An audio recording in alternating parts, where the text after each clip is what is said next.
we have dramatic news. Now, you remember Wolfpack, of course, trying to go to all the different states. 34 states is what we need. We need 2/3 of the states to call for a convention, to get money out of politics. Okay, that's how we're going to get the amendment. We don't need Washington at all if we do it on the state level. I don't need any of those corrupt politicians, Republicans, Democrats. I don't need no political leader to save me. I don't care about 2016 and who's going to be our savior. No, we're our savior.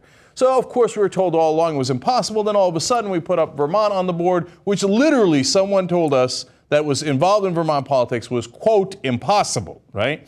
So all of a sudden we had our brave little state of Vermont who stepped up to the plate as they usually do, and they said, that's okay, you can't get a big state. And all of a sudden we put California up on the board, and that was state number 2. I believe that's a fairly large state. Now, we're on to the state of Illinois. I've told you a couple of things about them. Now, remember, we already had the resolution calling for the convention pass in the Senate in Illinois. That was 37-15, and it was a great resolution put forward by Willie Delgado, who's a great senator, the leader of this fight there, was an American hero. I'll get to him in a second. And we'd gone through committee in the House, and we got through a lot of struggles, and there was going to be a vote. We didn't think we had enough votes. We pulled it back, and then we were supposed to have a vote right before the end of the year, and that vote just happened. I mean, you did hear the bugles, didn't it? Now, wait, hold on.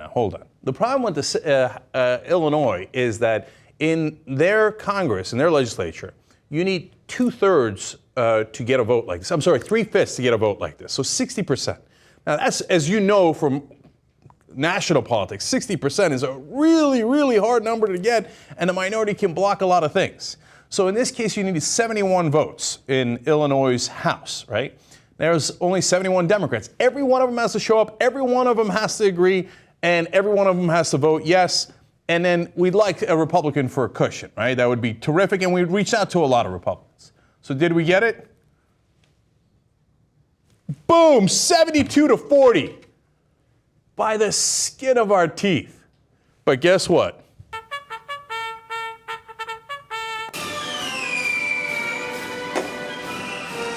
The third state to call for a convention!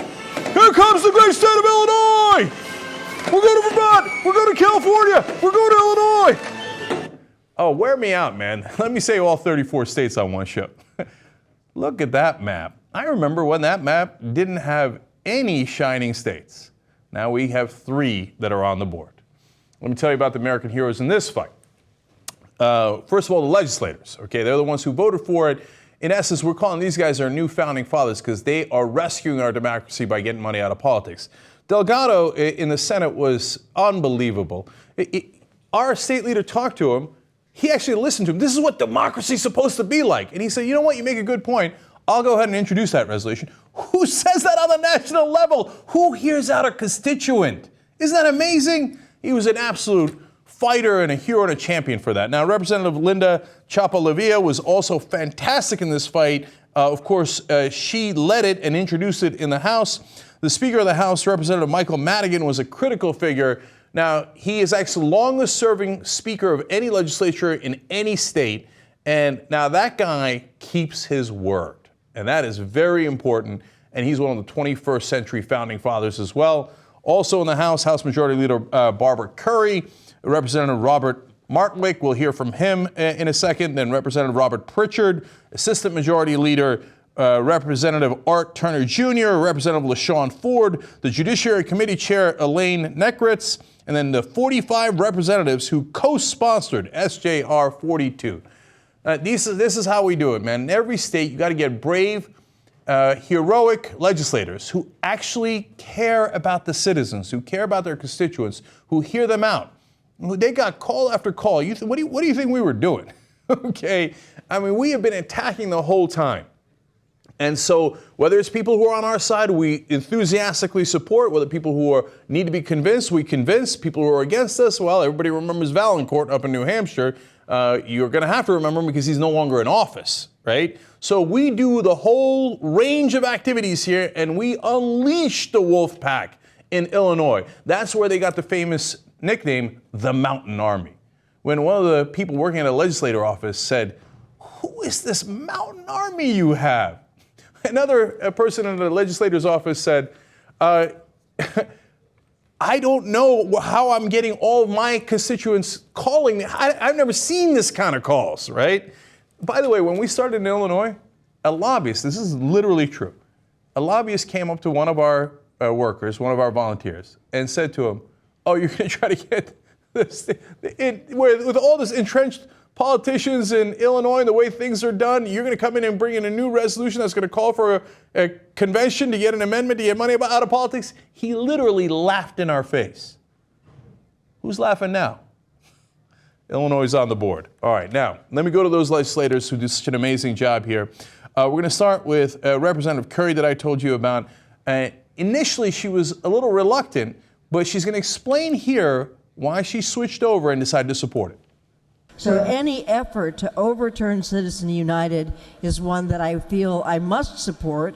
I would prefer the federal Congress to decide to offer an amendment through the states that would overturn Citizens United. They don't seem likely to do it at this point, but it is fair to say that in the past, many times when a proposal like this reaches a critical number of states supporting it, Congress wakes up, smells the coffee, and does the right thing. See, there's a growing recognition from state legislators saying, hey, you know what? Congress ain't going to do it. If we don't push them super hard, they're just going to sit on their ass. They're not going to do a damn thing about it. It's time to start pushing.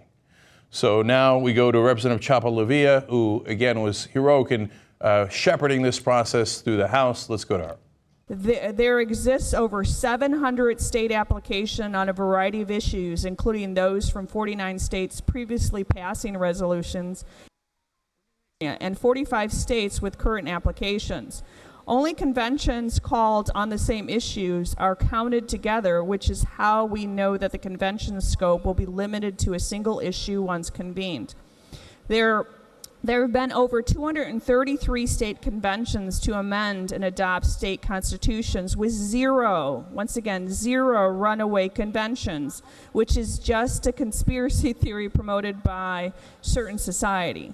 If you could take 10 applications on issue A, 20 applications on issue B, and 4 applications on issue C, count them together and call them a convention on those 3 issues, we would have already had a convention. Now, I love what she's saying there because she's putting down the conspiracy theories. Oh my God, you're going to get a runaway convention. They try to scare people that way. And she explains that that is not possible because of the facts that she explained there. No, it is for a specific purpose. We're going to get money out of politics. 95% of Americans agree with us. Yes, there's heroic work done by the Wolfpack volunteers, which I'm going to tell you about in a second, right? But it gets easier once it's introduced because it's hard for a legislator to say, I disagree with 95% of my constituents. So I'm glad she knocked down that conspiracy theory here, and then she makes another case here. So it has to stay within the scope. And please remember this.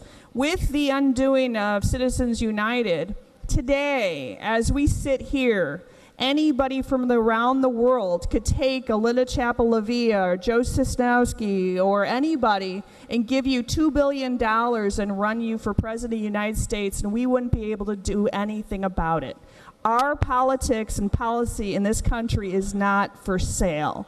Please allow us to have a voice at that convention. Not for sale. I love it. Love to hear actual legislators saying the same things we've all been saying together. And we've been shouting it from the rooftops. Now they're beginning to as well. Let me go to Representative Martwick here. I don't think there are very many people in our country or even in this body here today that would suggest that the ramifications of the Citizens United decision has been healthy to our process. It has taken a government that was founded on the principles of by the people and for the people and put it in the hands of secret money. Well, it's time to end that, and it was an excellent case he made about the problem. So what's the solution? Let's hear him out on that. I also find it fascinating that the framers of our Constitution in their infinite wisdom put this tool in for us to take advantage because they knew that future generations of Americans, that they would have the confidence in them to do the right things just as they did the right thing when they put together the Constitution that we now so enjoy. You see, this process is in the Constitution, and it's in there for a reason, because the Founding Fathers knew we would need it at some point. This is that point. Now, let me tell you about the volunteers. These are also American heroes. One of the guys said, and I love these, they're real citizens, man. They're not lobbyists. They're not lawyers. They're not trained at this. They're not politicians, right? One guy said, hey, listen, I was tired of just getting drunk and doing nothing. I thought, you know what? Why don't I just do something with my life and try to get into the battle and see if we can make a difference? And it turns out he did. That guy made a ton of calls, convinced legislators. That's why we won. And he said at the end, I'm proud that I decided to sign up with Wolfpack because this victory is the greatest thing I've ever been involved in my life.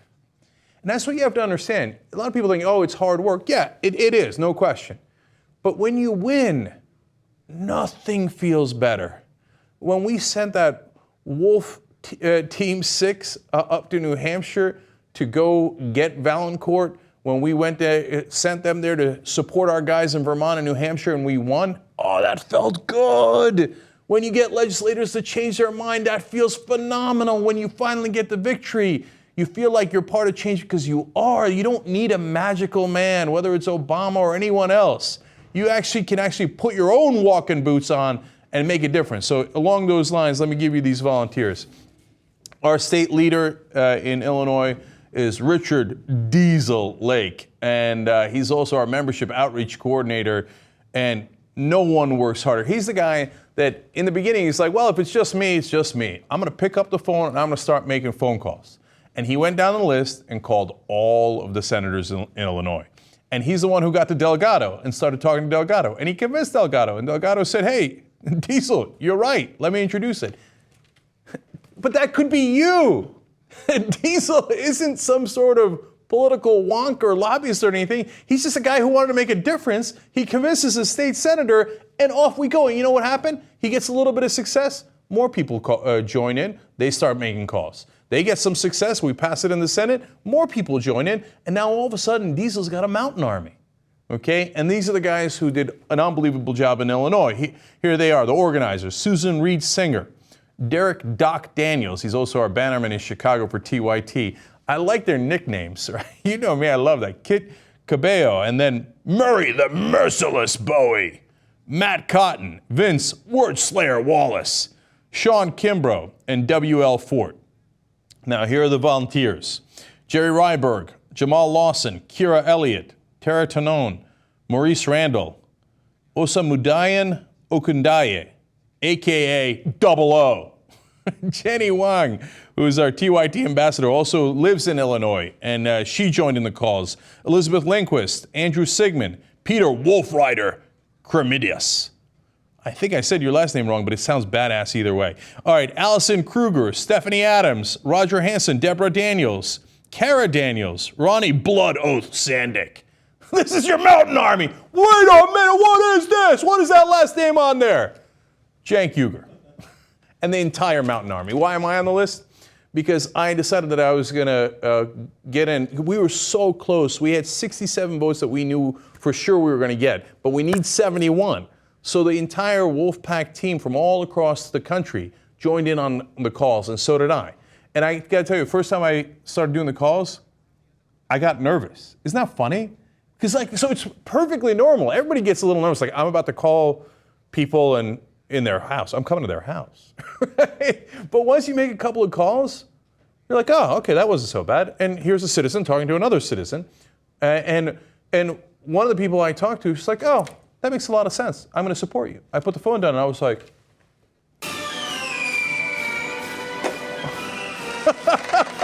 oh, it feels so good, man. So do something good for yourself. Join this effort, man. I can't wait to read your name in the next state that we get, okay? Because we're going to keep on going. Here, let me show you a picture, by the way, from the day that they celebrated the victory. Just a couple of the guys out there, and Diesel's over there on the right. A bunch of the guys who've been working super hard in Wolfpack, Illinois. They got it done. Do they look like lobbyists to you? They're not lobbyists. Okay, they're regular guys just like you. And by the way, what are you doing? You're just picking up the phone, right? A lot of people fight for freedom and democracy. There were people willing to lay their lives down in the civil rights movement. They had hot coffee thrown in their face when they were doing the sit-ins in the diners. And they had the KKK waiting outside for them when they stepped out of the diners.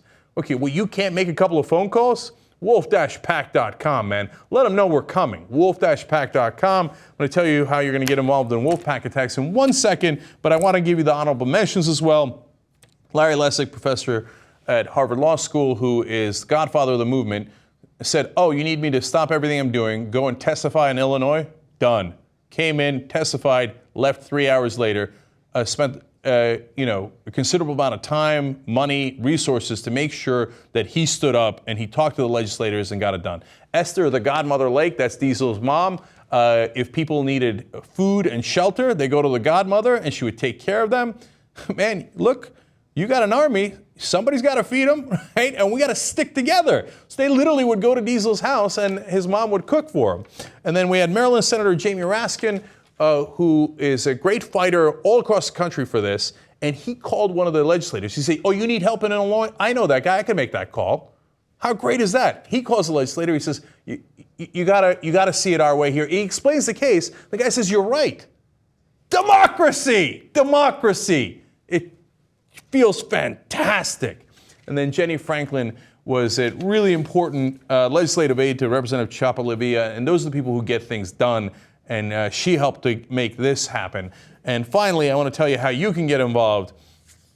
Okay, if you want to do these Wolfpack attacks that we do, that I was involved in, that I made the calls from, ooh, you're going to love it, okay? It's wolfattack@wolf-pack.com. wolfattack@wolf-pack.com. And, sometimes it just takes an hour. You call a bunch of citizens, you talk to them. It's not that hard. At the end of the day, you're like, okay, I didn't go to war or anything. I made an hour worth of phone calls, and it made a difference. My dad saw me doing it. He's like, get me a list for New Jersey. I was like, there you go. That's the attitude. So here we go. They said it couldn't be done. Looks like we're in the middle of doing it. Why don't you join us? Have a little bit of fun. And you could turn around and tell people, and this is absolutely true if we get the amendment, that you helped save our government. Isn't that amazing? We're in the middle of doing it. Knock, knock. Who's there?